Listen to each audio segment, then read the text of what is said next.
कि ये लटियंस एलीट तो मैं कभी नहीं रही हूँ ना। मैं इन लोगों के साथ, मैं तो कभी गई नहीं विदेश पढ़ने के लिए, ये सब। मैं तो जेएमसी की पढ़ी हुई हूँ। मेरी सारी सहेलियाँ जो हैं वो साधारण परिवारों की थी। वो कोई बड़ी एलीट तो थी नहीं, लटियंस की थी नहीं इस तरह से। हाँ, तो सरनेम था। तो सरनेम से क्या होता है? सरनेम से क्या होता है? वो तो मेरे रहन सहन से होगा ना क्या हो। वैसे खान मार्केट बुरी मार्केट नहीं है, वहाँ तो कभी कभी मैं जाती हूँ। महात्मा गांधी जी को गोली लगती है, क्या निकलता है उनसे, उनके मुंह से? हे राम, हे राम, हे राम। तो अब कहाँ से हम धर्म विरोधी पार्टी बन सकते हैं? हम बन ही नहीं सकते धर्म विरोधी पार्टी। 2 चुनाव इन्होंने ये सारी धर्म की बातें करके चुनाव जीते। आज ये चुनाव है जिसमें जनता जागरूक हो रही है, जनता समझ रही है कि हमें जो दिखाया जा रहा है वो भी सच्चाई नहीं है। हम चाहते हैं कि आप बेरोजगारी की बात करें, हम चाहते हैं आप महंगाई की बात करें, हम चाहते हैं आप बताएं आप हमारे लिए करेंगे क्या। नमस्कार, हेलो एंड वेलकम। आज तक और इंडिया टुडे के इस खास कार्यक्रम में आपका स्वागत है। हमारे साथ एक खास मेहमान है। इस चुनाव में कांग्रेस की स्टार प्रचारक, एक क्राउड पुलर, जिनका हर वीडियो वायरल हो जा रहा है और जिन्होंने अमेठी और रायबरेली की कमान संभाली है कांग्रेस पार्टी के लिए। हमारे साथ है कांग्रेस की जनरल सेक्रेटरी प्रियंका गांधी वाड्रा। नमस्कार प्रियंका जी। मैंने आपको क्राउड पुलर कहा, स्टार प्रचारक कहा, वीडियो वायरल हो रहे हैं, पर यह नहीं कह पाया कि कांग्रेस पार्टी की प्रत्याशी। तो पहला सबसे बड़ा सवाल है कि आप एक बार फिर चुनाव क्यों नहीं लड़ रही हैं? देखिए, आपने देखा मैं पिछले 15 दिनों से यहाँ हूँ रायबरेली में। ये अमेठी रायबरेली क्षेत्र जो है, इसके साथ हमारा पुराना पारिवारिक रिश्ता है। तो यहाँ लोग उम्मीद रखते हैं कि हम लोग आएंगे उनके बीच, गांव-गांव जाएंगे, उनसे बातचीत करेंगे। तो यहाँ रिमोट कंट्रोल से तो चुनाव लड़ाया नहीं जा सकता। तो अगर हम दोनों लड़ते तो दोनों को 15 दिन अपने ही क्षेत्र में रहना पड़ता। हम दोनों देश भर में प्रचार कर रहे थे, इसलिए हमने सोचा कि उचित रहेगा कि एक प्रचार करते रहे पूरे देश में, नहीं तो पूरा ये एक पूरा फेज ही निकल जाता। नहीं, यानी आप कह रही हैं आप एक ना एक दिन प्रत्याशी बनेगी। एक ना एक दिन क्या होगा वो तो ना मैं कह सकती हूँ ना आप कह सकती, ना मैं कह सकती हूँ ना आप कह सकती। बनना चाहेंगी क्या प्रत्याशी? लोकसभा चुनाव लड़ेंगी या नहीं? देखिए, ये मैं प्रत्याशी बनना चाहूंगी नहीं बनना चाहूंगी, सच्चाई है कि मैंने ये सोचा ही नहीं है। मैं काम करती रहूंगी, मैंने काम किया है इस क्षेत्र में, इससे बाहर हर जगह पार्टी के लिए मैं काम करती रहूंगी। अगर उस काम में ये सबको उचित लगे कि हाँ मुझे चुनाव भी लड़ना है, मैं चुनाव भी लड़ूंगी। इसमें कौन सी मतलब इसको इतनी बड़ी बात क्यों बना रहे हैं? मैं बताऊंगा 1 मिनट में कि क्यों बड़ी बात है। क्योंकि इस समय पहला सवाल ये उठता है कि एक प्रचार अब चला है कि राहुल गांधी अमेठी छोड़कर भागकर, स्मृति ईरानी और बीजेपी के शब्द हैं, रायबरेली आ गए हैं। तो इसका मतलब है या प्रियंका गांधी चुनाव नहीं लड़ रही क्योंकि वो हार से डर रही है। तो ये जो एक प्रचार बीजेपी ने किया है कि राहुल गांधी भाग गए, प्रियंका गांधी चुनाव से डर रही है, इसका कैसा अगर आप चुनाव नहीं लड़ेंगी तो सामना कैसा करेंगे? देखिए, बताइए, गुजरात से मोदी जी नहीं लड़ रहे हैं, क्या वो डर गए वहां से, भाग गए क्या? मोदी जी वडोदरा और वाराणसी पहली बार 2014 में दोनों लड़े थे। आज क्यों नहीं लड़ रहे? इस चुनाव में क्यों नहीं लड़ रहे हैं? इस चुनाव में वाराणसी चुनाव तो लड़ रहे हैं, चुनाव तो लड़ रहे हैं। हाँ, आप चुनाव नहीं लड़ रही और राहुल गांधी ने अपना क्षेत्र बदल दिया। मैंने आपको स्पष्ट किया क्यों नहीं लड़ रही हूँ। मैंने स्पष्ट किया कि अगर देखिए, हम बीजेपी की स्ट्रैटेजी पे थोड़ी चलेंगे। बीजेपी जो चाहेगी वो हम करेंगे। हम दोनों बैठ जाएं एक जगह और देश भर में कोई प्रचार न करे, ये तो बीजेपी के लिए अच्छा होगा, ये कांग्रेस के लिए तो अच्छा नहीं है कि नहीं? तो हम उनकी स्ट्रैटेजी पे चलें, ये तो मुझे उचित नहीं लगता बिल्कुल। नहीं, हम तो वो करेंगे ना जो हम सोचते कि हमारे लिए, हमारी पार्टी के लिए अच्छा है। राहुल गांधी अमेठी छोड़कर रायबरेली, तो इसमें कौन सी बड़ी बात है? माँ उनकी माँ की का संसदीय क्षेत्र है ये, लेकिन और अमेठी छोड़ी थोड़ी है। अमेठी में किशोरीलाल शर्मा जी चुनाव लड़ रहे हैं, मजबूत प्रत्याशी हैं, जीतेंगे चुनाव। 40 सालों के लिए उन्होंने अमेठी की सेवा की है, गांव गांव जानते हैं, मेरे साथ कंधा से कंधा लगा के काम किया है। तो छोड़ा थोड़ी है अमेठी को। अमेठी और रायबरेली को हम कभी छोड़ ही नहीं सकते। अमेठी और रायबरेली हमारा रिश्ता ही अलग है इन दोनों क्षेत्रों के साथ। क्या क्या रिश्ता है? क्योंकि आपने एक भाषण किया था अमेठी में, बड़ी भावुक हो गई थी। आपने अपने पिताजी की याद दिलाई लोगों को, आपकी यादें आपके पिताजी के साथ।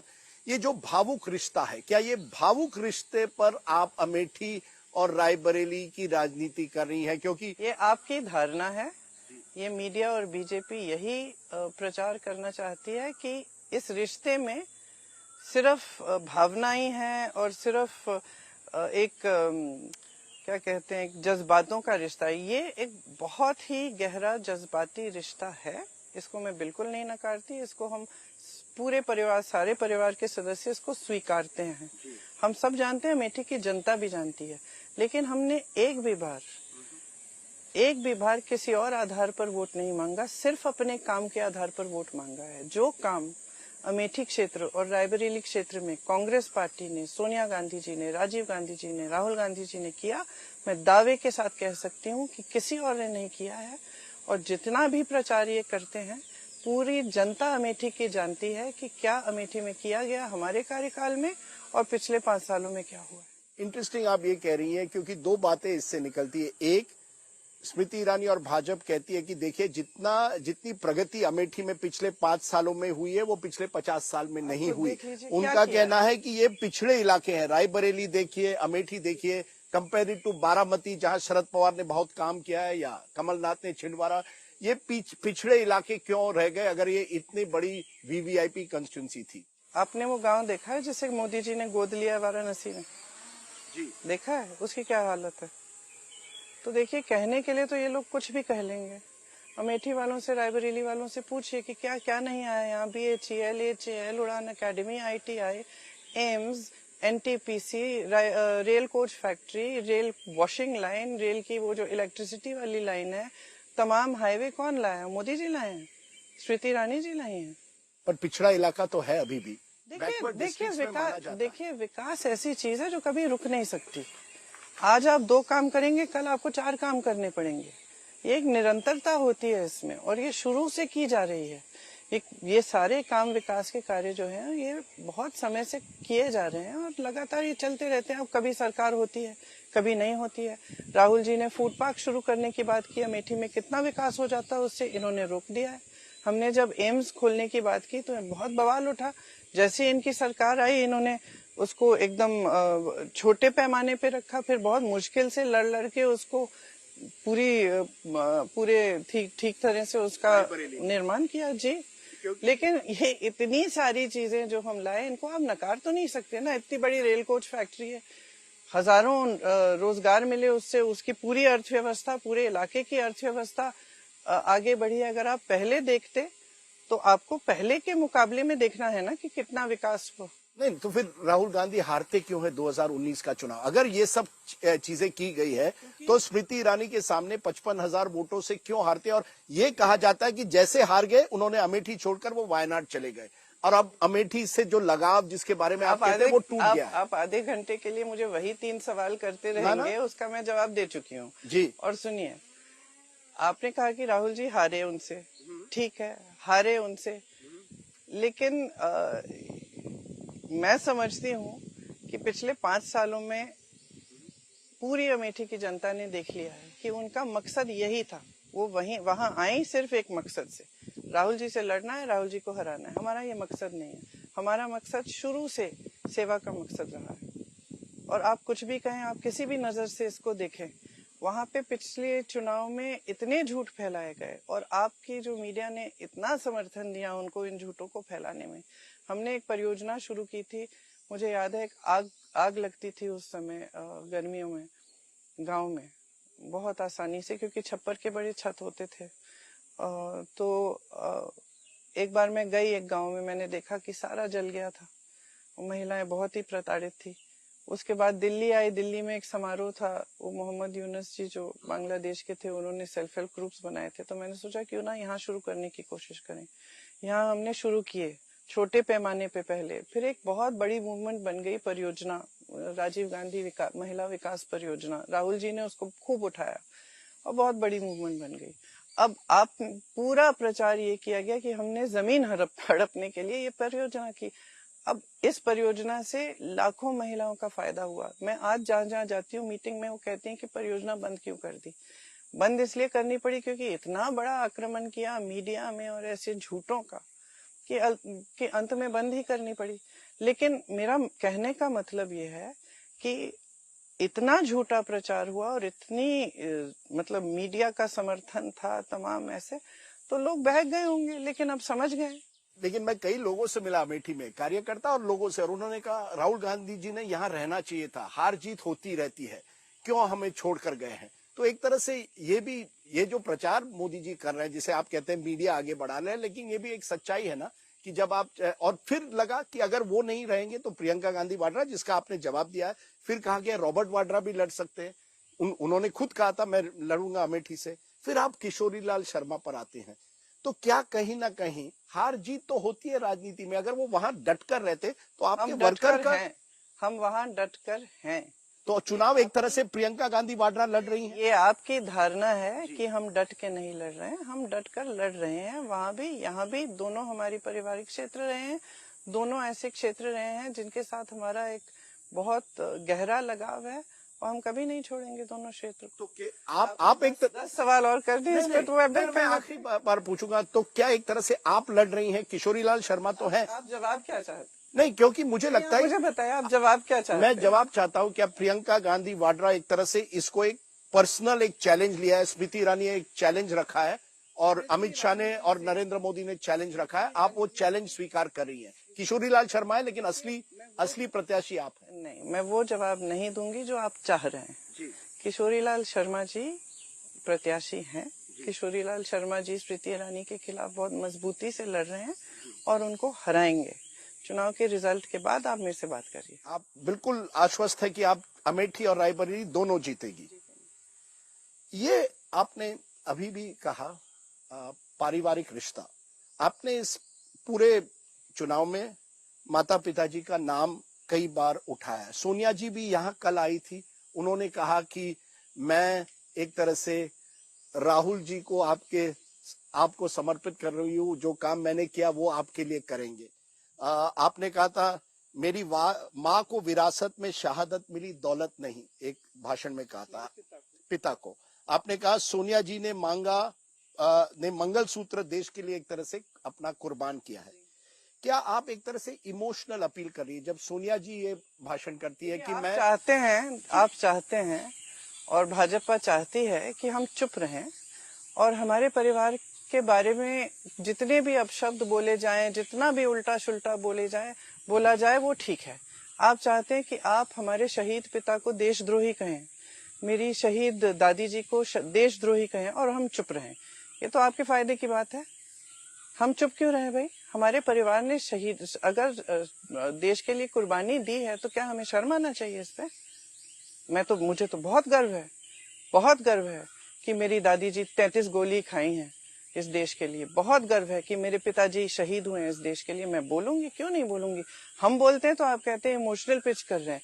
मोदी जी रोते हैं खामखा किसी भी छोटी चीज के लिए, इंटरव्यू में वोटों को लेने के लिए, तो वो इमोशनल पिच नहीं है। हम तो सच्चाई कह रहे हैं। मैं तो 19 साल की उम्र में अपने पिता के टुकड़े लाई हूँ घर, तो मैं क्यों ना बोलूं उसके बारे में? मैं चुप क्यों हूं अगर मेरे पिता को आप देशद्रोही बोलेंगे कि पिताजी ने कानून बदले, इंदिरा जी की विरासत को बगैर टैक्स के लेने के लिए कानून बदले। क्या बकवास है ये? और आप झूठ पे झूठ फैलाए जाएं और हम चुप रहें, क्यों? तो जब सोनिया जी मुझे तो बहुत गर्व है अपने परिवार पर और मुझे बिल्कुल कोई शर्मिंदा नहीं करेगा, खासतौर से बीजेपी के नेता। तो जब सोनिया जी कहती हैं, जैसे उन्होंने कहा रायबरेली में, कि मैं एक तरह से राहुल जी को आपके सामने सौंप रही हूँ, ये आप मेरा काम आगे रायबरेली के ये क्या एक तरह से फिर ये कहेंगे परिवारवाद की राजनीति है? अरे सुनिए, मैं गांव में जाती हूँ। कल मैं किसी गांव से गुजर रही थी, एक महिला ने मुझे रोका, बोला रुको। मैं रुकी, ऐसे झांकी खिड़की से बाहर, दोनों हाथों को ऐसे मेरे सर पे रख के बोली विजयी भव। मुझे रोना है क्योंकि ये रिश्ता है हमारा इनके साथ। ये रिश्ता आप नहीं समझ पाएंगे और ये रिश्ता मोदी जी कभी नहीं समझ पाएंगे। जब हम संकट में रहे हैं, मैंने अपने भाषण में भी बोला, जब हम संकट में रहे हैं तो अमेठी और रायबरेली की जनता हमारे साथ खड़ी रही हमेशा, और ये हम बिल्कुल भूल नहीं सकते। जब आप एक राजनीतिक परिवार में, जहां परदादाओं से लेकर पुश्तों के लिए ये काम कर रहे हैं और सेवा कर रहे हैं, तो आपकी जो भावना होती है वो थोड़ी अलग होती है, वो बहुत गहरी भावना होती है। मैं समझा भी नहीं सकती, मुझे अनुचित लगता है कि मैं उस भावना का उल्लेख भी करूं, क्योंकि आपके समझ के बाहर है। और खासतौर से जो राजनीति को एक व्यापार की तरह देखते हैं और इस तरह से देखते हैं कि इसमें से हमें कुछ अपना स्वार्थ साधना है, वो ये समझ नहीं पाएंगे, और ये हमारी सच्ची भावना है। मैं इसलिए पूछ रहा हूँ प्रियंका जी, क्योंकि बीजेपी कहती है जमाना बदल गया है। अब लोग केवल गांधी नेहरू परिवार, ये 5 पीढ़ियां, मोतीलाल नेहरू से लेकर इसी रायबरेली में फिरोज गांधी 52 का चुनाव लड़े थे, उसके बाद इंदिरा जी लड़ी, सोनिया, वो कह रहे हैं जमाना बदल गया, केवल गांधी परिवार के नाम पर वोट नहीं देंगे, अब काम पर देंगे। तो काम पे वोट ही मांगिए। तो आप भैंसों के बल पे वोट क्यों मांग रहे हैं? आप मंगलसूत्र के बल पे वोट क्यों मांग रहे हैं? आप धर्म के वोट के बल पे वोट क्यों मांग रहे हैं? आप ध्रुवीकरण करके वोट क्यों लेना चाह रहे हैं? अगर काम पे मांग रहे हैं तो मोदी जी एक भी बार क्यों नहीं बता देते जनता को कि 10 सालों में काम क्या किया है? बेरोजगारी, आपका काम और उनका काम कंपैरिजन? बिल्कुल, कैसे नहीं, कैसे नहीं, बिल्कुल तैयार है। करें तो सही, बोले तो सही। एक चुनावी सभा में ये कह दें कि बेरोजगारी आज चरम पे है, 45 सालों में इतनी बेरोजगारी नहीं रही, 70 करोड़ लोग बेरोजगार हैं। इसके बारे में मोदी जी ने 10 सालों में क्या किया और क्या करने जा रहे हैं, एक बार बता दें जनता को। कांग्रेस का कंपैरिजन, मुझे बोलने दीजिए। एक बार बता दें जनता को कि अग्निवीर जैसी स्कीम क्यों लाए, जिससे नौजवानों की उम्मीद ही टूट गई, आशाएं टूट गई। एक बार जनता को बता दें कि जो महंगाई है जिसका सामना हर महिला कर रही है, दुकान जाती है, 5 चीजें खरीदने जाती है, 2 खरीद के आती है, घबराहट होती है, बच्चा बीमार पड़ जाता है, इलाज के लिए घबराहट होती है, फीस भरनी पड़ती है, घबराहट होती है, घर में कुछ टूट गया, उसकी मरम्मत करनी है, छत से पानी गिर रहा है, घबराहट होती है कि कैसे करेंगे। और बड़े इलाज तो छोड़ दीजिए, मोदी जी एक बार जनता को बता देना। हर मंच पे भाषण दे रहे हैं, एक भाषण में ये कह देना कि क्या किया है इन्होंने जनता के लिए, लेकिन वो कहने को राजी नहीं है। नहीं, उन्होंने कई उपलब्धियां अपनी जो लाभार्थी स्कीमें की हैं, देखिए, कितने टॉयलेट्स किए, कितने आवास योजना बनाए, कितने सड़कें ठीक की, कितना इंफ्रास्ट्रक्चर किया, इसका भी उन्होंने ब्यौरा दिया। ऐसा नहीं है कि नहीं बात कर रहे हैं, वो कह रहे हैं कि मैं विकसित भारत चाहता हूं, क्योंकि इस चुनाव में कह रहे हैं 2047 का मेरा एक लक्ष्य है, एक विकसित भारत। कांग्रेस पुराने बातों की बात करते हैं, आगे की बात करते हैं। बहुत खुशी की बात है कि 2047 में विकसित भारत होगा। 10 साल पहले भी इन्होंने कहा था सबका साथ सबका विकास, आज फिर से कह रहे हैं विकसित भारत। तो इन 10 सालों में विकास क्यों नहीं किया? नहीं, वो ब्यौरा दे रहे हैं ना, कितने टॉयलेट्स बनाए, कितने। देखिए, ये जो आप कह रहे हैं ना, देखिए उज्ज्वला किसकी स्कीम थी? यूपीए की स्कीम थी, इन्होंने लागू की। राशन बांटना क्या है? राशन बांटने का ये जो अधिकार है, भोजन का अधिकार कौन लाया? कांग्रेस पार्टी। अधिकार है मतलब कि जनता का अधिकार है कि जनता का अधिकार है कि उनको भोजन मिलना है, राशन मिलना है। कोई भी सरकार आए, मोदी जी की आए, किसी और की सरकार आए, वो देना पड़ेगा, क्योंकि अधिकार बनाया था कांग्रेस पार्टी ने। ये लोग 5 किलो राशन दे रहे हैं, ऐसा कर रहे हैं जैसे एहसान कर दिया इन्होंने सब पे। एहसान नहीं है, अधिकार है जनता का। और मैं आपको बता देती हूँ कि छत्तीसगढ़ में जहाँ हमारी सरकार थी 35 किलो राशन दिया गया, जब इनकी सरकार आई 5 किलो किया गया। तो आप समझ लीजिए कि कई ऐसी चीजें हैं जो मोदी जी अपने ब्यौरे में लिख के सबको दिखा रहे हैं, लेकिन शुरुआत इनकी कांग्रेस पार्टी में हुई। कितने पुल हैं, बड़ी बड़ी सड़कें हैं जिनका जाके यहाँ पे उद्घाटन किया उन्होंने। कहा लालगंज में फ्लाईओवर का उद्घाटन किया, इसको शुरू किया कांग्रेस ने, मोदी जी ने उद्घाटन किया। जाके पूछिए लालगंज में 1 महीने बाद क्या हुआ, पूरा टूट के गिर गया। तो ये सब कहने वाली बातें होती हैं, और आप भी सही बात नहीं कह रहे हैं। चुनावी मंच पर जहां जहां मोदी जी प्रचार कर रहे हैं, ज्यादातर वे यही बातें कर रहे हैं कि कांग्रेस पार्टी धर्म विरोधी पार्टी है, कांग्रेस पार्टी से सावधान रहो, आपके भैंस चुरा लेगी, आपके मंगलसूत्र चुरा के किसी और को दे देगी। देखिए, प्रधानमंत्री पद का एक स्तर होता है, बड़े बड़े लोगों ने, महान देशभक्तों ने इस पद को संभाला है। जवाहरलाल नेहरू, इंदिरा गांधी ठीक है मेरे परिवार के हैं, मैं तो कहती हूँ वाजपेयी जी, शास्त्री जी जैसे, मनमोहन सिंह जी जैसे महान नेताओं ने ये पद संभाला। सबने पद की गरिमा रखी, सबने पद का स्तर रखा, किसी ने इस तरह की भाषा ना इस्तेमाल की और किसी ने इस तरह की बातें नहीं की कि जनता को मतलब आप बेवकूफ समझ रहे हैं कि चुनाव है और आप विकास की बात नहीं करते। जनता पिस रही है, किसान कमा नहीं पा रहा है, आप कर्ज माफ कर रहे हैं बड़े बड़े उद्योगपतियों के 16 लाख करोड़, किसान का 1 रुपया माफ नहीं कर रहे हैं और उसकी बात भी नहीं कर रहे हैं। उसके हर सामान पे, खेती के हर सामान पे आपने जीएसटी डाल दी। किसान आज के दिन कमा नहीं पा रहा है। एक समय में रोजगार मिलता था खेती किसानी से, आज कमा भी नहीं पा रहा है और आप उसके लिए कुछ नहीं कहेंगे, आप गरीबों के लिए कुछ नहीं कहेंगे। छोड़ दीजिए मिडिल क्लास के लिए क्या कहा है आपने, तो आप किसी के लिए कुछ कह नहीं रहे हैं और जो जो सचमुच विकास की बात है वो कर नहीं रहे हैं, कर रहे हैं फिजूल की बातें। और फिर आप कहते हैं विकसित भारत, ठीक है फिर हम इंतजार करते हैं 50 साल और विकसित भारत के लिए। प्रियंका जी, क्या वजह है कि आम चुनाव 2014 में होते हैं, कांग्रेस को 44 सीटें आते हैं, आम चुनाव होते हैं 2019 में, कांग्रेस को 52 सीटें आती है, और अभी भी ऐसे जो पोल एनालिसिस है वो कह रहे हैं कि बीजेपी ये चुनाव भी जीतेगी। मोदी जी और बीजेपी तो कह रहे हैं 400 पार। 2 चुनाव लगातार इतनी बड़ी हार के बाद अगर मोदी जी कुछ नहीं करते तो फिर वो क्यों जीत रहे और कांग्रेस क्यों पीछे पड़ रही है? मोदी जी की जो प्रोपेगेंडा मशीनरी है, मीडिया मशीनरी है, वो तो मेरे ख्याल से दुनिया में अव्वल होगी सबसे पहले। दूसरा देखिए 2 चुनाव जीत गए, सही कहा आपने। आपने ये भी कहा कि राजनीति में उतार चढ़ाव होता है, ठीक है। 2 चुनाव इन्होंने ये सारी धर्म की बातें करके चुनाव जीते। आज ये चुनाव है जिसमें जनता जागरूक हो रही है, जनता समझ रही है कि हमें जो दिखाया जा रहा है वो भी सच्चाई नहीं है। सच्चाई तो हमारे जीवन में है। सच्चाई तो वो मजदूर है जिसको दिहाड़ी नहीं मिल रही, सच्चाई तो वो महिला है जो दुकान जाती है कुछ खरीद नहीं पाती, सच्चाई तो वो किसान है जो कमा नहीं पा रहा है, सच्चाई तो वो माँ बाप है जो अपने बच्चे को पढ़ाने के लिए सब कुछ कर रहे हैं, आज कर्ज ले रहे हैं, कुछ भी कर रहे हैं, लेकिन किसी न किसी तरह बच्चे को पढ़ा रहे हैं और उस बच्चे को अभी भी नौकरी नहीं मिलती, चाहे वो बीएससी हो, बीटेक। ये सच्चाई है। अब एक सच्चाई अपने जीवन में देख रहे हैं, दूसरी सच्चाई टीवी पे देख रहे हैं, चमकते हुए प्रधानमंत्री बड़े बड़े मंचों पे बड़े बड़े सेठों के साथ, बड़े बड़े मंत्रियों के साथ, प्रधानमंत्रियों के साथ, और उनको बताया जा रहा है कि विकास हो रहा है, कि देश आगे बढ़ रहा है, कि जितना देश में 10 सालों में हुआ उतना 70 सालों में नहीं हुआ। लेकिन अपने जीवन में तो नहीं दिख रहा ना। तो अब जनता जागरूक हो रही है, अब जनता कह रही है कि भाई कुछ गड़बड़ है, क्योंकि मेरे जीवन में तो तरक्की आई नहीं। तो अब जनता कह रही है कि ये चुनाव जो है हमें उन मुद्दों पे बिल्कुल नहीं लड़ाना, ये चुनाव हमें अपने मुद्दों पे लड़ाना है। हम चाहते हैं कि आप बेरोजगारी की बात करें, हम चाहते हैं आप महंगाई की बात करें, हम चाहते हैं आप बताएं आप हमारे लिए करेंगे क्या।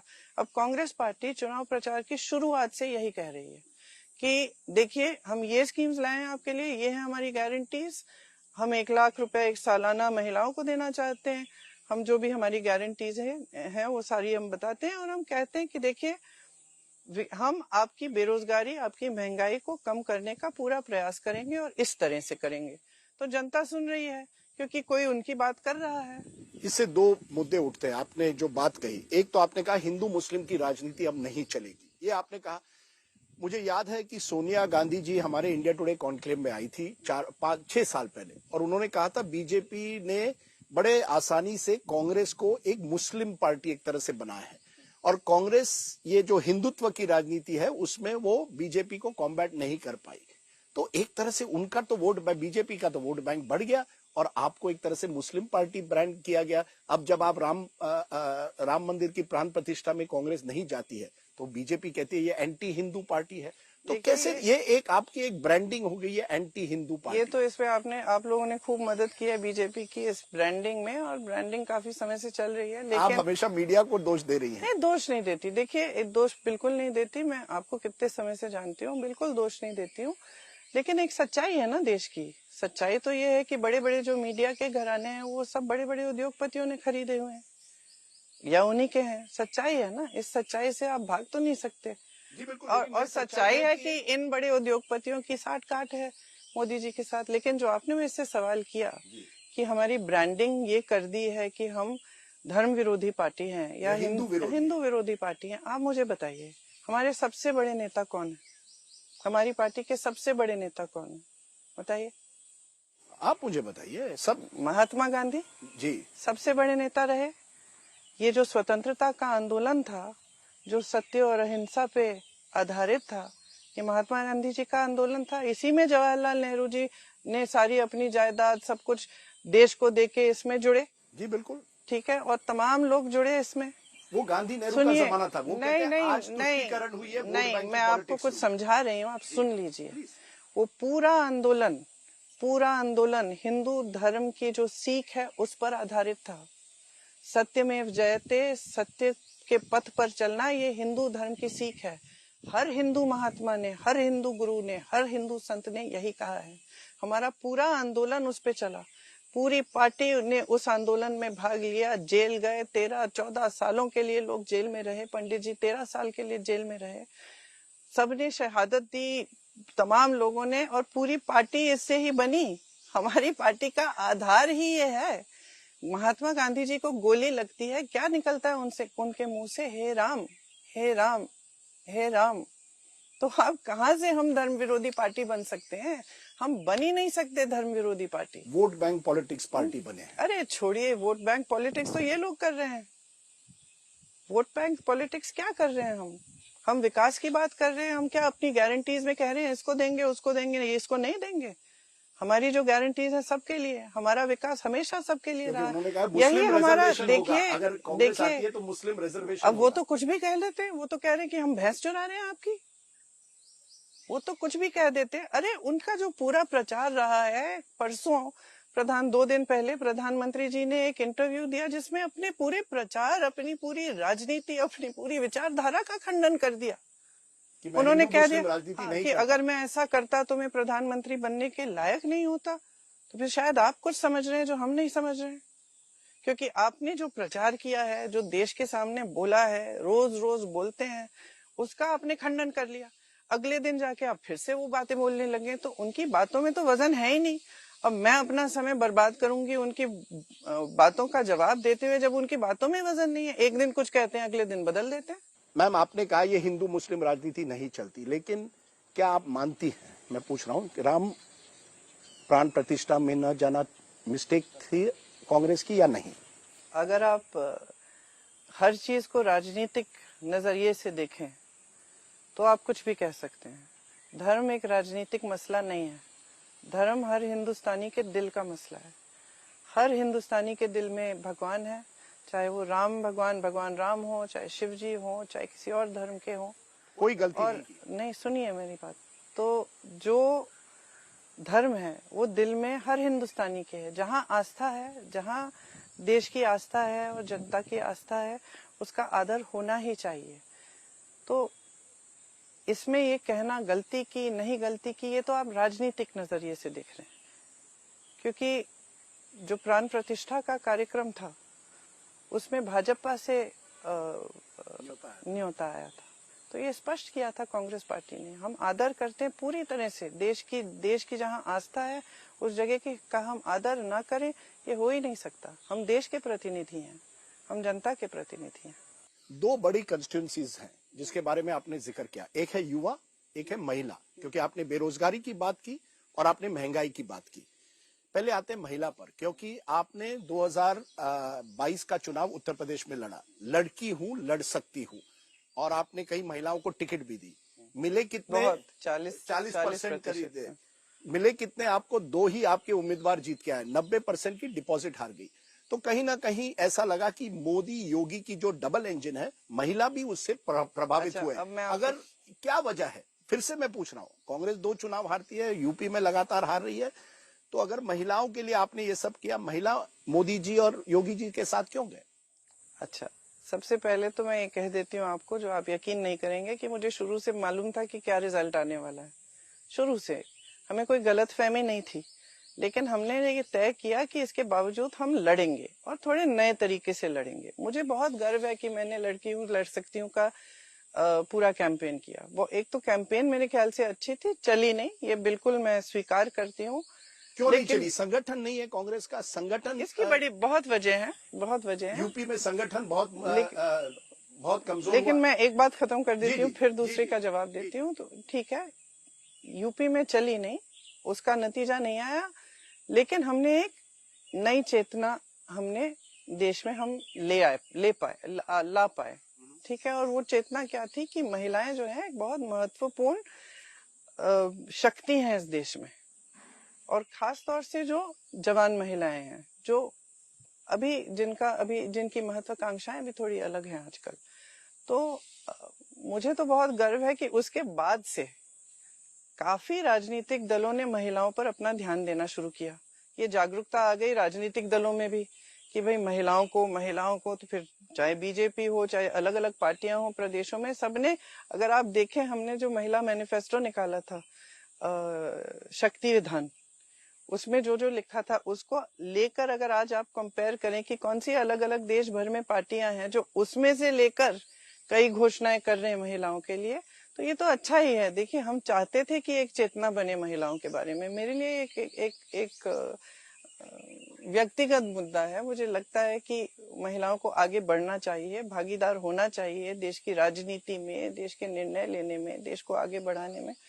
तो मैं तो बहुत खुश होती हूँ, मैं देखती हूँ कि अगर दूसरी पार्टियां भी कर रहे हैं तो।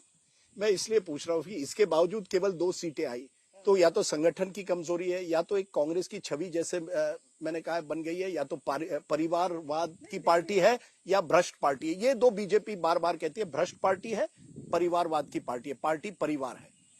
देखिए, तो क्या वजह है कि 2 ही सीटें सबसे क्या वजह ये है कि यहाँ पे संघर्ष बहुत है। यूपी में ये कहना कि हमारा संगठन बहुत मजबूत है, ठीक नहीं है। यहाँ हमारा संगठन 32 सालों से सरकार में नहीं रहे, सत्ता नहीं रही।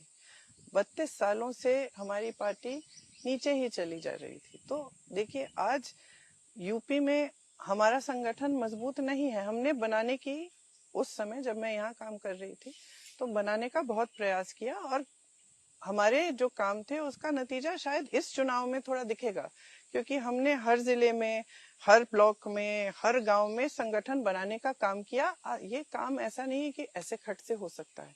ये काम है जिसमें बहुत गहराई से बहुत प्रयास करना पड़ता है। हमने खूब प्रयास किया और हमें मालूम था कि उस चुनाव में नतीजा नहीं आएगा, लेकिन हमने, जैसे आपको कहा कि हमने तय किया कि हम चुनाव पूरे दम से लड़ेंगे, चाहे नतीजा आए ना आए। उसके बाद आस्ते आस्ते संगठन में परिवर्तन भी आया। आज अगर आप देख रहे हैं कि उत्तर प्रदेश में थोड़ी सी एक अंडर करंट जैसी है जो कांग्रेस और इंडिया अलायंस उठा पा रहे हैं, तो उसका एक वजह भी ये है, बहुत वजह है, लेकिन एक वजह भी ये है कि कम से कम हमारा संगठन गांव में, ब्लॉक में, जिले स्तर पर दिखने लगा और लड़ने लगा। हम लड़े। मैं अंडर करंट और मैं आखिर में आऊंगा या आपका क्या अनुमान है, लेकिन एक और कॉन्स्टिट्यूंसी है युवा। आपने बेरोजगारी की बात की, पेपर लीक्स की बात की, जहां भी जाते हैं ये मुद्दा है।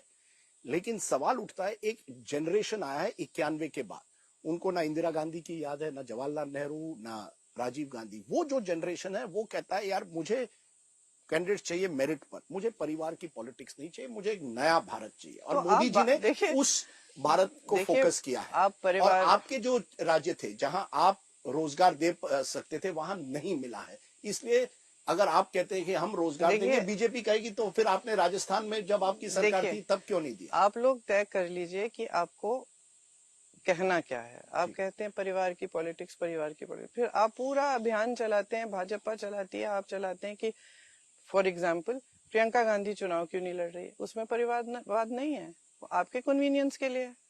तो जब आपके कन्वीनियंस के लिए होता है आप उठा लेते हैं मुद्दा, और परिवारवाद की बातें ये करते हैं। इनके जरा गिनिए कितने बच्चे, कितने चाचे, चाचियां, भतीजे सब इनके पार्टी में है, बताइए। मैं आपको निकाल के दे दूंगी कितने परिवार इनकी पार्टी में। और डिसीजन आपके पार्टी में एक ही परिवार लेता है ना, वो उनका बिल्कुल, ये बिल्कुल गलत है। हमारी पार्टी भाजपा की तरह नहीं है जहाँ निर्णय एक जना लेता है। तो सिर्फ मोदी जी और अमित शाह जी सब निर्णय लेते हैं, मंत्रियों को भी स्वतंत्रता नहीं दी है। वो मंत्री जो प्राइवेट में होते हैं वो रोते हैं कि भाई हमें भी इतनी स्वतंत्रता नहीं कि हम एक निर्णय ले पाए। हमारी पार्टी अगर ऐसी होती तो आप ये आलोचना नहीं करते हमारी पार्टी की कि भाई कांग्रेस पार्टी को देखो, कांग्रेस एक लाइन पकड़ रही है, कोई नेता कुछ बोल रहा है, कोई नेता कुछ बोल रहा है। हमारी पार्टी सचमुच लोकतांत्रिक पार्टी ज्यादा लोकतंत्र है। आपने ये धारणा बना रखी है कि सारा परिवार तय करता है। हमारे अध्यक्ष जी हैं और उनकी ये इंसल्ट है। हमारे अध्यक्ष एक बहुत अनुभवी नेता है, मेरे ख्याल से 9-10 चुनाव जीते हैं, 11 11 चुनाव जीते हैं। दशकों के लिए राजनीति की है, तमाम संघर्ष झेले हैं, पर्सनल और राजनीतिक भी। और ये कहना कि वो तो कठपुतली हैं, कोई और तय कर रहे, एकदम गलत है। ये जरूर है कि वो जहां उनको जरूरत पड़े वो सलाह लेते हैं, सिर्फ सोनिया जी और राहुल जी से नहीं, लेकिन वो मनमोहन सिंह से भी सलाह लेते हैं, चिदम्बरम जी से भी सलाह लेते हैं, जो भी वरिष्ठ नेता हैं पार्टी के, उन सब से सलाह लेते हैं। और इसमें क्या कौन सी बुरी बात है? क्या ये 2024 का चुनाव, जैसे हम आखिरी पड़ाव पर आ रहे हैं, क्या ये कहा जाए मोदी बनाम राहुल गांधी अभी भी एक लेवल पर है और कामदार वर्सेस नामदार जो बीजेपी कहती है? क्योंकि मोदी जी ने बीजेपी कामदार नहीं है। अगर बीजेपी कामदार होती तो उनके बड़े बड़े नेताओं की हिम्मत होती कि अपने काम पे वोट मांगते। उनके बड़े नेता जो हैं कायर हैं। सबसे बड़े कायर प्रधानमंत्री जी मोदी जी खुद हैं। वो जनता के सामने खड़े होके इतना नहीं बता सकते कि बेरोजगारी आज चरम पे क्यों है उनके कार्यकाल में। यही तो सवाल है कि मोदी जी बार बार नेहरू गांधी परिवार को टारगेट करते हैं और आप मोदी जी को, मैंने आपका एक भाषण सुना, आपने कहा मोदी जी बड़ी गाड़ी में जाते हैं, कुर्ता हर 10 मिनट बदलते हैं, आम जनता से नहीं मिलते हैं, लोगों से डिस्कनेक्ट हो गए। देखिए राहुल गांधी किस तरह से भारत जोड़ो यात्रा में जनता से जुड़ रहे हैं। ये बड़ा पर्सनल लगता है। मोदी जी बनाम नेहरू गांधी परिवार बड़ा पर्सनल है, क्योंकि हर भाषण में या तो वो आपका जिक्र करते हैं या आप उनका, और चुनाव बन जाता है मोदी बनाम नेहरू गांधी परिवार। देखिए मोदी जी को कुछ सनक है मेरे परिवार के बारे में, इसके बारे में मुझे नहीं मालूम क्यों है, लेकिन हमें नहीं है। वो प्रधानमंत्री हैं, वो जनता के प्रति जवाबदेह हैं। हम विपक्ष हैं, सवाल उठाना हमारा कर्तव्य है। हम सवाल ये आज उठा रहे हैं कि मोदी जी चुनाव प्रचार में आपकी बात क्यों नहीं कर रहे हैं? ये आप मानेंगे कि प्रधानमंत्री हैं, सबसे बड़ा पद है, आप मानेंगे कि जनता की बात होनी चाहिए। आप ये भी नहीं नकार सकते कि मोदी जी ने भैंसों की बात की है, मंगलसूत्र की बात की है, तमाम फिजूल की बातें की हैं, और उन बातों का फिर खंडन भी किया है, फिर उन बातों को रिपीट किया है। तो हम तो देखिए, हम विपक्ष के नेता हैं, हम मोदी जी के चमचे नहीं हैं।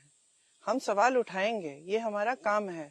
और ये चुनाव जो है मोदी जी बनाम राहुल नहीं है, ये परिवारवाद बनाम मोदी जी का जो भी वाद आप कहते हैं वो नहीं है। ये चुनाव जनता के बारे में है।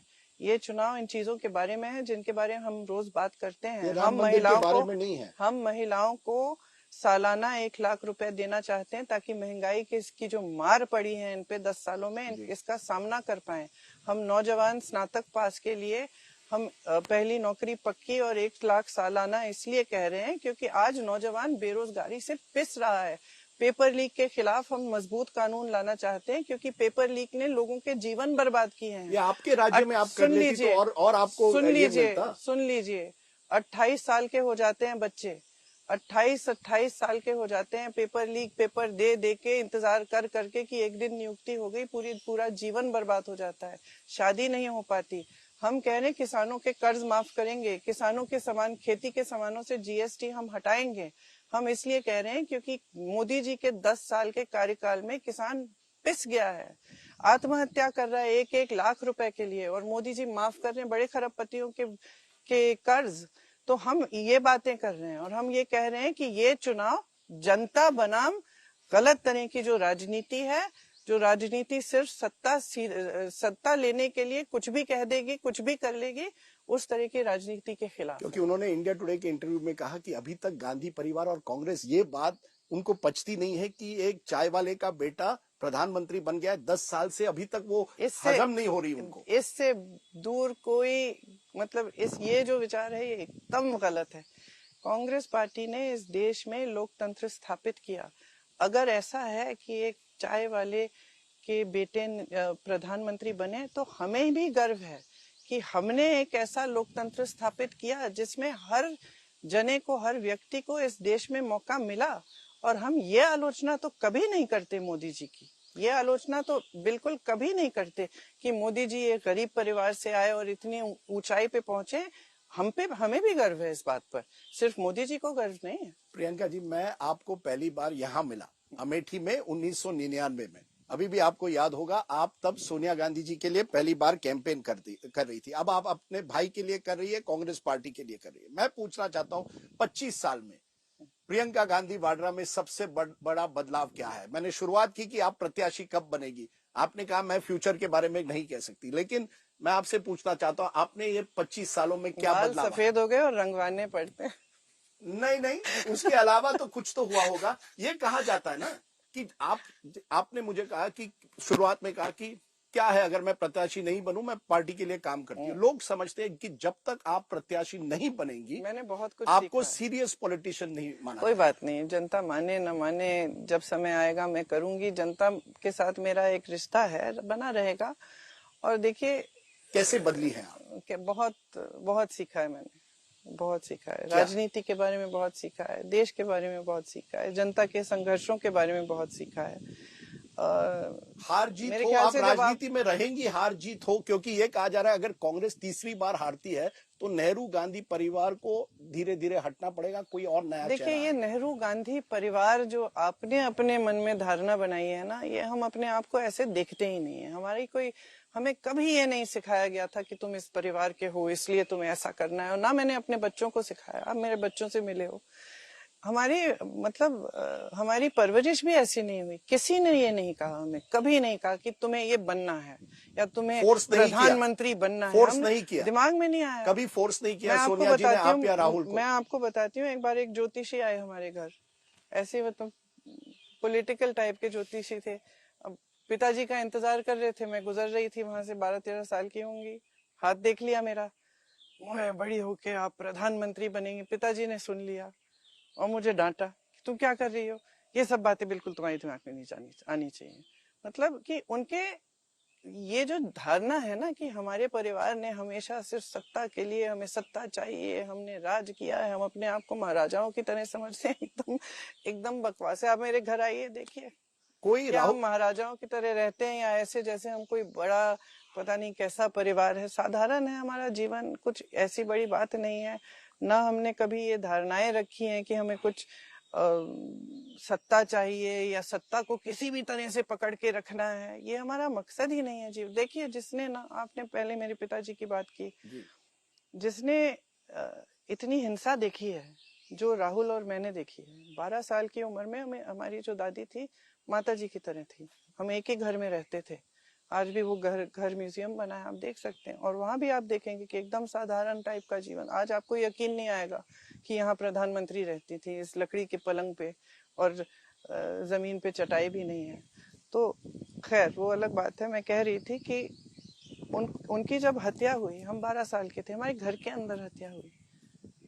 हमने अपनी माँ को देखा, माँ ने उनका शरीर उठा के वो ही ले गई अस्पताल। माँ सदमे में थी, बहुत समय के लिए सदमे में थी। उसके बाद 7 साल बाद, हम 19 साल के, भैया 21 साल के थे, पिताजी की मृत्यु होती है। और इस तरह से होती है, पिताजी सिर्फ 46 साल के थे।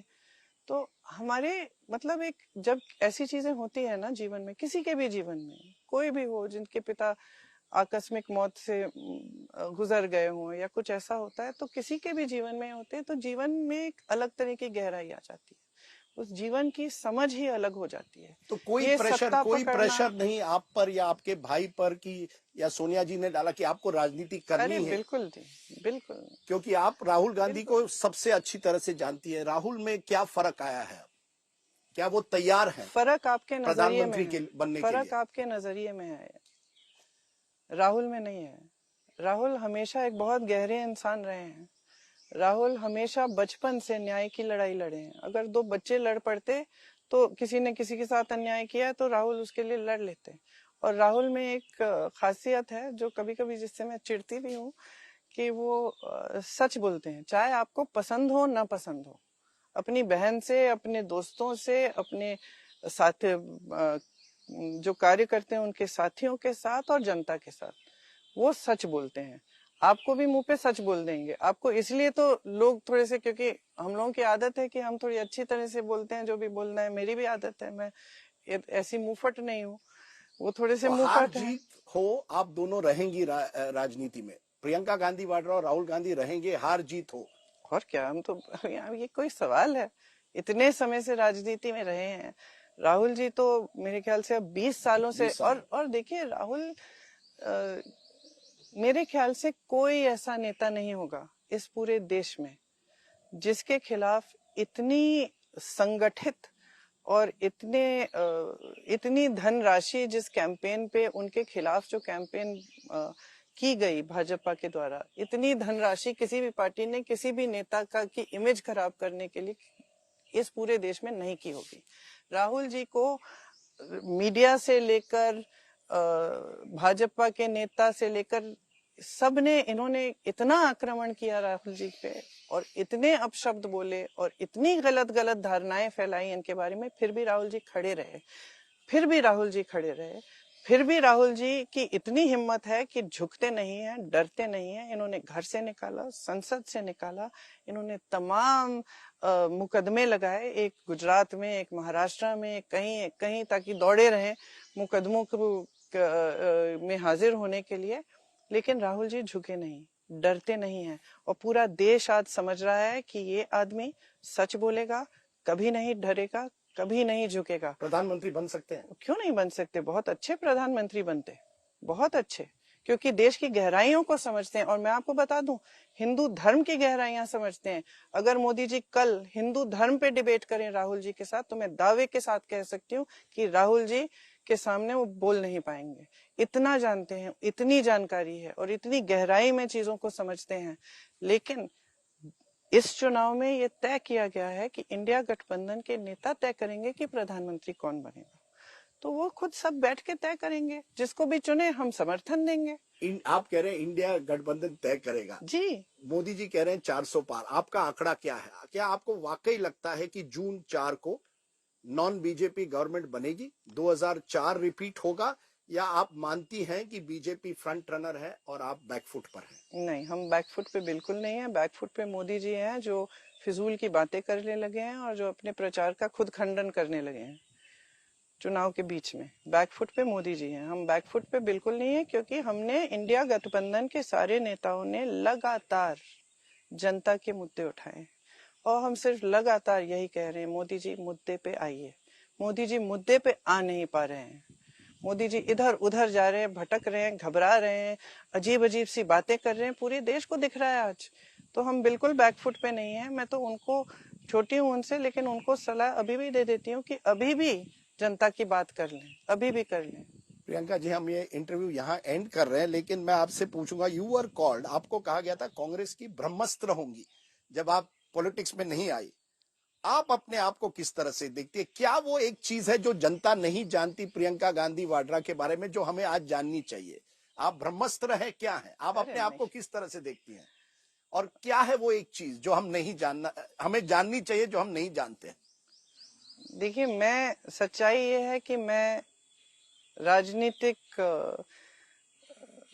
संदर्भ में अपने आप को मैं एक कार्यकर्ता समान देखती हूँ। मैं, देखिए, यहाँ पे भी चुनाव है, मैं 3 जाके मेरी आदत है, मैं क्या बताऊं, रैली चल रही है तो मैं जाके खुद देखूंगी कि कितने झंडे बटे हैं, नहीं बटे तो खड़ी होके बंटवाऊंगी। मैं थोड़ी इस तरह की हूँ क्या मैं? अच्छा। मैं थोड़ी बारीकियों में घुसती हूँ, माइक्रो मैनेजमेंट। हाँ, तो मैं यहाँ पे 3 बजे तक नहीं सोती, फिर उठ के निकल जाती हूँ 12 घंटे, फिर वापस आके सबको तंग करती हूँ कि भाई तुमने क्या किया, तुमने अपना काम क्यों नहीं किया, ये क्या है, ये लिस्ट बना देती हूँ, ये करना है, चलो वहां जाके देखते हैं। तो मैं थोड़ा, ये मैंने सुना इंदिरा गांधी बहुत करती थी। अब वो नहीं मालूम मुझे इतना। पर आखिर में चुनाव के बाद we will see you in some new avatar, कोई नया अवतार होगा, या वही करती रहेंगी? मैं बार बार आपको ये पूछ रहा हूँ क्योंकि मैं आपको बताता हूँ रूमर क्या है कि अगर राहुल गांधी रायबरेली वायनाड दोनों जीतते हैं तो वो वायनाड रहेंगे, रायबरेली की सीट प्रियंका गांधी वाड्रा 6 महीने बाद लड़ेगी। देखिए, ये सही है गलत है? देखिए, मेरे अवतार तो आप लोग ही बनाते हैं। अब मैं यूपीआई जनरल, यहाँ की महासचिव बनी जी, आपने फिर भी वही अवतार ढूंढना मुझ में जो पुराना वाला था। फिर यहाँ का चुनाव भी लड़ा, चेहरा बनेगी मुख्यमंत्री के लिए, दावेदार बनेगी। तो ये तो आपकी धारणा है ना, ये तो आपकी धारणा है। प्रियंका गांधी का भविष्य किस तरह राजनीतिक? अब मैंने कहा, मैं ज्योतिषी नहीं हूँ, मैं क्या बताऊँ मेरा भविष्य। But you are not ruling out. मैं ये दावे के साथ कह सकती हूँ कि मेरा भविष्य ये है कि मैं जनता की सेवा और कांग्रेस पार्टी की सेवा लगातार करती रहूंगी, हमेशा के लिए। प्रियंका गांधी वाड्रा, आपने हमें बहुत कुछ इस इंटरव्यू में बताया, आपके बारे में, कांग्रेस पार्टी के बारे में और 2024 के चुनाव के बारे में। और ये भी जबकि आप 10-11 रैलियां नुक्कड़ सभा कर रही हैं, बहुत गर्मी भी है। आज तो खैर आखिरी दिन है, तो आज सिर्फ एक जी, रोड बिल्कुल। शो रखा है। लेकिन आपने हमसे बात की, इसके लिए बहुत बहुत शुक्रिया। We wish you all the best, like we thank wish you, all the parties. Thank you. और आई मस्ट देखते से हैं, Rajdeep, your Hindi has improved. My Hindi has improve. तो 99 और अब में ये एक फर्क आ गया है। आई वाज हाँ, 99 में और आज में इतना फर्क आ गया। आप में कोई फर्क नहीं आया, मुझ में इतना फर्क आया है कि मेरी हिंदी ठीक ठाक हो गई। नहीं, मुझ में भी बहुत फर्क आया, लेकिन वो ये कहाँ इंटरव्यू में कहाँ बताएं। चलिए, एक तो बता दीजिए क्या? कि क्या फर्क आया है। नहीं, एक समझ में फर्क आया है, खासतौर से राजनीति और देश के बारे में। खासतौर से जब मैंने यूपी में काम किया, तो लोगों की जो कठिनाइयां हैं वो हमेशा देखी थी मैंने। हमेशा माँ बाप के साथ घूमी थी, गांव में गई थी, लेकिन कभी कभी ये हो जाता है ना कि बचपन में कुछ हो जाता है, जैसे पिताजी का देहांत हो गया, तो ये सोच लिया कि इतनी बड़ी चीज हो गई है कि उसी दायरे में रह गए काफी समय के लिए। फिर यहाँ आए, देखा एक क्या दो परिवार के सदस्य कट के मर गए, किसी को जला दिया गया है, किसी का अत्याचार किया है, किसी पे भयानक से भयानक अत्याचार बरसा दिए गए हैं, और लोग चले जा रहे हैं, जिंदगी चल रही है। क्योंकि आपको फिर फिर मैंने जो सीखा। Khan market gang, entitled Lutyens elite कहा जाता था, नहीं। उससे आप उभर कर आई। देखिए, ये मैं एक स्पष्टीकरण करना चाहती हूँ जी। कि ये लटियंस एलीट तो मैं कभी नहीं रही हूँ। ना मैं इन लोगों के साथ, मैं तो कभी गई नहीं विदेश पढ़ने के लिए, ये सब। मैं तो जेएमसी की पढ़ी हुई हूँ। मेरी सारी सहेलियां जो हैं वो साधारण परिवारों की थी। वो कोई बड़ी एलीट तो थी नहीं, लटियंस की थी नहीं इस तरह से। सरनेम था आपका। हाँ, तो सरनेम था, तो सरनेम से क्या होता है? सरनेम से क्या होता है? वो तो मेरे रहन सहन से होगा ना, क्या हो। वैसे खान मार्केट बुरी मार्केट नहीं है, वहां तो कभी कभी मैं जाती हूँ। हाँ, आपने ये भी कहा कि जैसे मैंने कहा कि आप कह रही थी कि आप सादगी चाहती हैं, और आप समझती मेरा हैं। जीवन ये ऐसा ही रहा है, मेरे बच्चों का जीवन भी ऐसा ही है। चलिए, आपने ये भी आज एक स्पष्टीकरण हमारे सामने रखा है। प्रियंका गांधी वाड्रा, आपने बहुत समय हमें दिया, बहुत बहुत शुक्रिया। Thank you very much. धन्यवाद। ये थी प्रियंका गांधी वाड्रा, जैसे मैंने कहा शुरुआत में, कांग्रेस की स्टार प्रचारक। क्या एक दिन आएगा जब हम कह पाएंगे कांग्रेस की स्टार प्रतिनिधि? वो देखना पड़ेगा। बहुत बहुत शुक्रिया। Thanks for watching. Good bye.